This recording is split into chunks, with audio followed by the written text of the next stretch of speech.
Hello friends, welcome to Ramas Yummy Kitchen.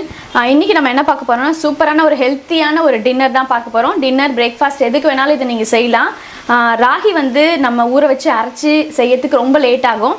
உங்களுக்கு ஈஸியா ராகி தோசை இட்லி எப்படி செய்யறது அப்படின்றது தான் இந்த வீடியோல நான் சொல்லிருக்கேன். மிஸ் பண்ணாம இந்த வீடியோ பாருங்க. வாங்க இப்போ இந்த டேஸ்டியான டிஷ் எப்படி பண்றதுன்னு நம்ம பார்க்கலாம். இப்போ வந்து நம்ம இன்னைக்கு ராகி இட்லி ராகி தோசை தான் பார்க்க போகிறோம். உங்களுக்கு ராகி வந்து ஊற வச்சு அரைச்சி அப்படி செய்கிறதுனா கொஞ்சம் கஷ்டமாக இருக்கும். இது ரொம்ப ஈஸியான மெத்தட் தான். சாஃப்டாக செஞ்சிடலாம். சாஃப்டாக இருக்கும் நம்ம இட்லி தோசை. உளுந்து வந்து நான் வந்து ஒரு 3 மணி நேரத்துக்கு முன்னாடியே ஊற வச்சுட்டேன். வெள்ளை உளுந்து தான், நீங்கள் கருப்பு உளுந்தும் யூஸ் பண்ணலாம், நல்லாயிருக்கும் டேஸ்ட்டு. உளுந்து வந்து இன்றைக்கி இப்போ இதில் 1/4 கிலோ நான் ஊற வச்சுருக்கேன். ராகி வந்து கேழ்வரகு நான் காய வச்சு அரைச்ச மாவு இது வீட்டிலே, அந்த மாவு 1/2 கிலோ எடுத்திருக்கேன். அவல் வந்து ஒரு கைப்பிடி அளவுக்கு ஒரு 50 கிராம் அவல், நல்லா இட்லி சாஃப்டாக இருக்கட்டும் நான் எடுத்திருக்கேன். தேவையான அளவுக்கு உப்பு. உங்களுக்கு கொஞ்சம் வந்து இன்னும் டேஸ்ட் வேணும்னா நான் அரைக்கிறதுக்கப்புறம் வந்து கொஞ்சம் தயிர் நான் கலந்து வைப்பேன். அப்போ நம்ம அதை பார்க்கலாம். இப்போ ஃபஸ்ட்டு வந்து உளுந்து நல்லா அரைச்சி எடுத்துக்கலாம். அரைச்சிட்டு நம்ம எல்லாத்தையும் ஒன்றா மிக்ஸ் பண்ண போகிறோம். ஃபஸ்ட்டு இப்போ மிக்ஸி கப்பில் போட்டு உளுந்து அரைச்சி எடுத்துக்கலாம். இப்போ வந்து உளுந்தை வந்து நான் மிக்ஸி கப்பில் போட்டுட்டேன்.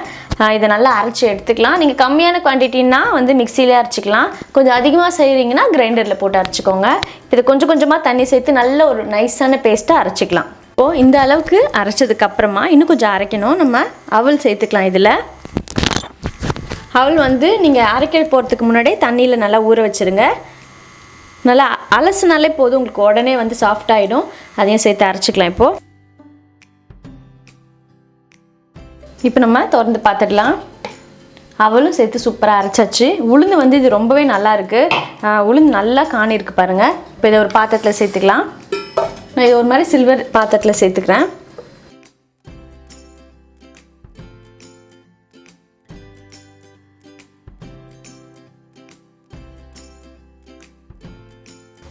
இப்போ இதில் நம்ம எடுத்து வச்ச கேழ்வரகு மாவு இதில் சேர்த்துக்கலாம். தேவையான அளவுக்கு உப்பு சேர்த்துக்கலாம். இப்போ தேவையான அளவுக்கு உப்பு சேர்த்தாச்சு. இதில் கொஞ்சமாக நான் தயிர் சேர்த்துக்கிறேன். கொஞ்சம் இது புளிச்ச தயிர் தான். இது வந்து உங்களுக்கு கட்டியாக இருந்ததுன்னு பார்த்தீங்கன்னா கொஞ்சமாக நீங்கள் தண்ணி சேர்த்துக்கலாம். கொஞ்சம் நம்ம தண்ணி சேர்த்துக்கலாம் இதில்.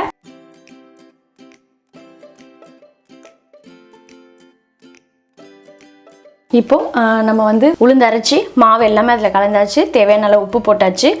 இப்போ வந்து இது நல்லா புளிக்கணும். புளிச்சதும் உங்களுக்கு இட்லி நல்லா சாஃப்டாக வரும். நம்ம தயிர் ஊற்றிக்கிறதுனால உங்களுக்கு சீக்கிரமே புளிச்சிடும். இப்போ இதை மூடி போட்டு நல்லா ஒரு 5லேருந்து 6 மணி நேரம் நல்லா புளிக்க விட்டுருங்க. புளிச்சதுக்கப்புறம் எப்படி இட்லி தோசை சூப்பராக வருதுன்னு நம்ம பார்க்கலாம்.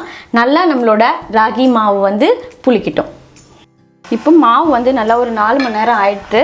புளிச்சதுக்கப்புறமா நல்லா நான் கலந்து விட்டுட்டேன். மாவு தண்ணியாக கரைச்சி வச்சோம். புளிச்சதுக்கப்புறம் எவ்வளோ நல்லா கட்டியாக இருக்குது பாருங்கள். இப்போ நம்ம இது இட்லியாக ஃபஸ்ட்டு வாத்துக்கலாம். நான் இட்லி தட்டில் எண்ணெய் ஊற்றி வச்சுருக்கேன். நெய் கூட நீங்கள் வந்து தடவிக்கலாம், இன்னும் நல்லா டேஸ்ட்டாக இருக்கும். இப்போ இதில் நம்ம கரைச்ச மாவை சேர்த்துக்கலாம்.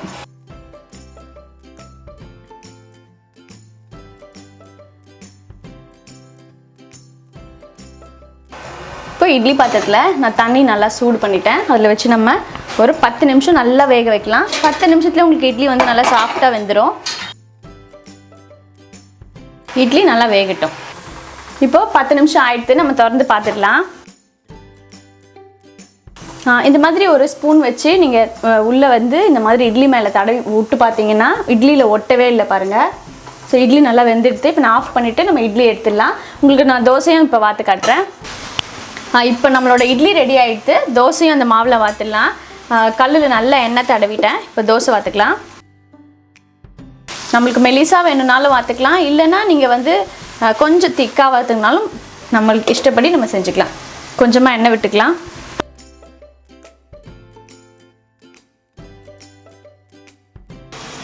இப்போ தோசை நம்ம திருப்பி போட்டுடலாம்.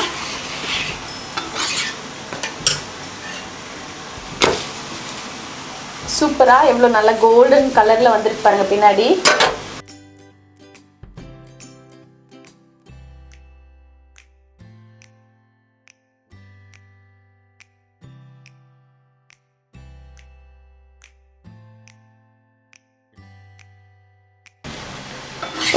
தோசை வந்து 2 பக்கமுமே நல்லா சூப்பராக வெந்துடுச்சு. நம்ம தோசை எடுத்துடலாம்.